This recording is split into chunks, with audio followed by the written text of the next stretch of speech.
Good morning po. Good afternoon, everyone. Hello po. Super happy ang kailan ng morning kasi for the first time, the youngest in the room. Ang nag-invite sa akin si Ma'am na Bessie de los Reyes. Ma'am Belia was instrumental for my scholarship, for my graduation. When she told me something about the mga outreach, especially on scholarship. So that was a turning point kasi I worked nagulong na po sa mga trabaho kay Magan, si man akong wala sa discount. Pero I work in the insurance industry. Santo sa lahat nga scholar, di ba, kay Kumo for Peace beneficiary. Pero yan na, since I work here sa FWB, may nanak na kalugarigan ko na 17 scholars. 15 sa senior high school, tapos ang duha, college na lang, may nabili ka ng maabot ng pag-ibig sa klase. So, I just would like to, siguro, give myself more justification why I should continue and pursue that advocacy that I have.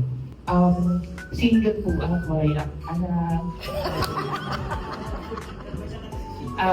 I'm 27, so ako pero super duper happy to meeting you all.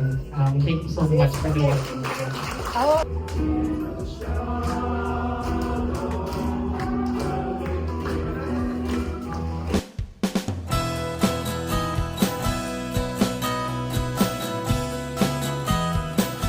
Super duper. Thank you talaga, ma'am. Sa mo pagpaambit sa nimo higayon. Ano ba? Kasi mga handa ko This is such a bittersweet memory to be, celebrating today. It's a sweet memory kasi finally I'm able to meet si Ma'am Flory.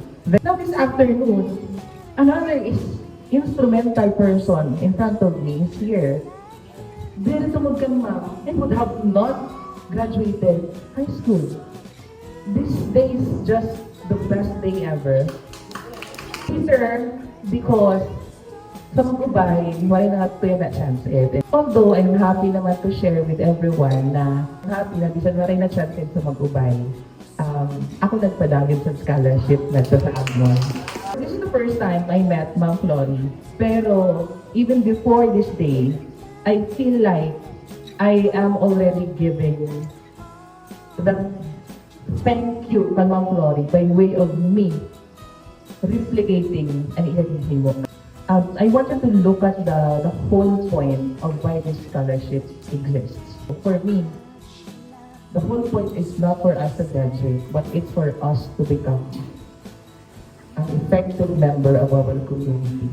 Paano mo practice na akong education? But I am fulfilled kung nahailak yan. Proud ako matubak na Ma'am Flory. Sabi sa maray kong kagamitin akong inagman, feeling ko, nahimo ko ang vision na karulit mo tabok sa chance ed.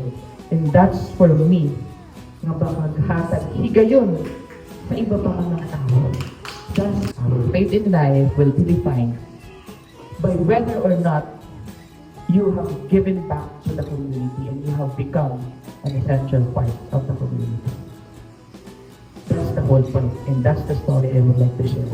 That's the story that was painted on me more than 10 years ago sa naging scholar of St. John's Ed. So I cannot thank Ma'am Flory enough this afternoon, not even in this whole lifetime. I am beyond grateful and forever grateful sa Chance Ed.